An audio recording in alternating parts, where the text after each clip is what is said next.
కేంద్ర ఆర్థిక మంత్రి నిర్మలా సీతారామన్ పార్లమెంటులో ప్రవేశపెట్టనున్న బడ్జెట్పై తీవ్ర ఉత్కంఠ నెలకొంది. బడ్జెట్ ప్రతిపాదనపై సామాన్యుల నుంచి కార్పొరేట్ దిగ్గజాల వరకు ఆసక్తిగా ఎదురుచూస్తున్నారు. కిందటి ఏడాది ప్రవేశపెట్టిన బడ్జెట్లో గ్రామీణ ఉపాధి కల్పన పథకాలకు అరకొర నిధులు కేటాయించారు. పల్లె ప్రాంతాల్లో వినియోగం తగ్గడానికి ఇది కూడా ఒక కారణం. ఉపాధి హామీ పథకంలో పనిచేస్తున్న పల్లె జనానికి ఆశించిన స్థాయిలో వేతనాలు అందడం లేదు. ఈ వేతనాలను పెంచాల్సిన అవసరం ఉంది.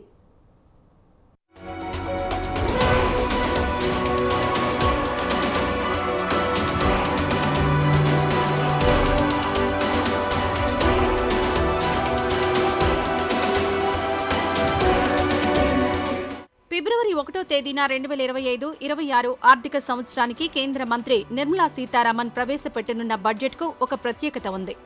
నిర్మలా సీతారామన్ వరుసగా ప్రవేశపెట్టనున్న 8వ బడ్జెట్ ఇదే. ఈ బడ్జెట్పై సామాన్యుల దగ్గర నుంచి కార్పొరేట్ దిగ్గజాల వరకు అనేక ఆశలు పెట్టుకున్నారు. ప్రస్తుత సంకీర్ణ ప్రభుత్వంలో తెలుగుదేశం పార్టీ, జనతాదళ్, యునైటెడ్ భాగస్వామ్య పక్షాలుగా ఉన్నాయి. అంతేకాదు ఈ రెండు పార్టీల సాయంతోనే ప్రస్తుతం కేంద్రంలోని సంకీర్ణ ప్రభుత్వం మనుగడ సాగిస్తోంది. దీంతో ఇటు ఆంధ్రప్రదేశ్, అటు బీహార్కు బడ్జెట్లో భారీ కేటాయింపులుంటాయని అందరూ భావిస్తున్నారు. ఇప్పటికే తమ డిమాండ్ల చిట్టాను ఈ రెండు పార్టీలు కేంద్ర ప్రభుత్వం ముందుంచినట్లు సమాచారం.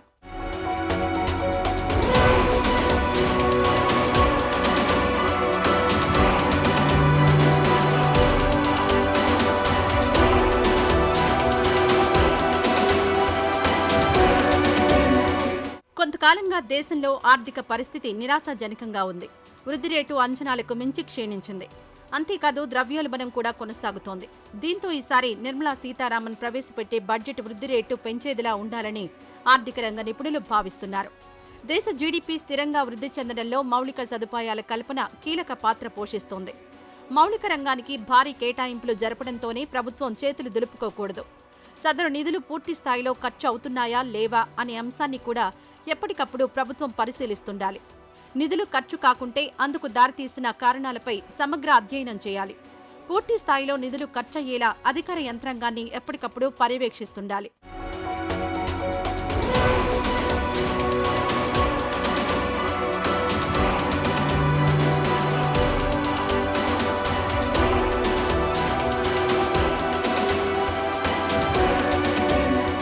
కొంతకాలంగా మధ్యతరగతి బతుకులు ఏమాత్రం సంతృప్తిగా లేవు.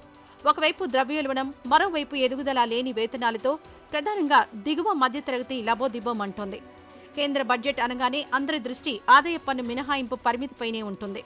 ప్రస్తుతం ఉన్న ఆదాయ పన్ను మినహాయింపు పరిమితిని 5 లక్షల రూపాయల వరకు పెంచాలని వేతనజీవులు కోరుతున్నారు. మినహాయింపు పరిమితి ఎంతగా పెరిగితే వేతనజీవులకు అంతగా ఆర్థిక వెసులుబాటు కలుగుతుంది. అలాగే స్టాండర్డ్ డిడక్షన్ పరిమితిని కూడా పెంచాలన్నది ఒక ప్రధాన డిమాండ్. ప్రస్తుతం స్టాండర్డ్ డిడక్షన్ పరిమితి 75,000గా ఉంది. ఈ పరిమితిని ₹1,00,000 పెంచాలని ఉద్యోగ వర్గాలు కోరుతున్నాయి.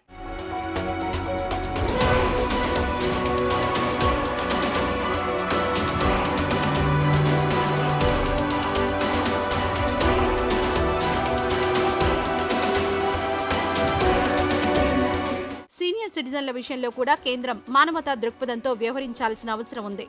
తమకు మినహాయింపును 50,000 నుంచి ₹1,00,000 వరకు పెంచాలని సీనియర్ సిటిజన్లు ఎప్పటినుంచో కోరుతున్నారు. ప్రభుత్వ ఉద్యోగులకు ప్రయోజనాలు కల్పించడానికి వీలుగా ఇటీవల కేంద్ర ప్రభుత్వం 8వ వేతన సంఘానికి గ్రీన్ సిగ్నల్ ఇచ్చింది. దీంతో ప్రభుత్వ ఉద్యోగులు ఊరట చెందుతున్నారు. ఈ సంగతి ఎలాగున్నా అసంఘటిత రంగం గురించి ఎవరూ పట్టించుకోవడం లేదు. వారి డిమాండ్లను ఎలుగెత్తి చాటే నాయకులు కూడా పెద్దగా ఎవరూ కనపడరు. ఈ నేపథ్యంలో అసంఘటిత రంగాన్ని ఆదుకోవాల్సిన బాధ్యత కేంద్ర ప్రభుత్వంపై ఉంది.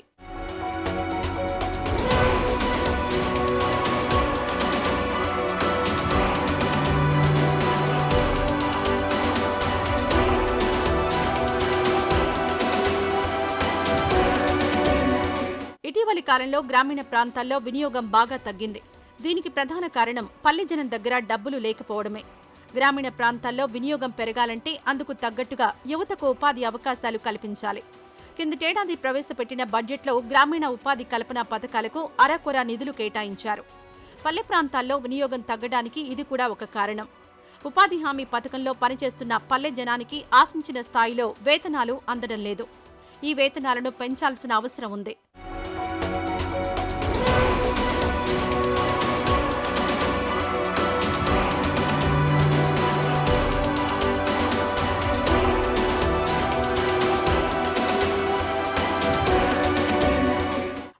నిజానికి మన దేశంలో వ్యవసాయం తీవ్ర సంక్షోభంలో ఉంది.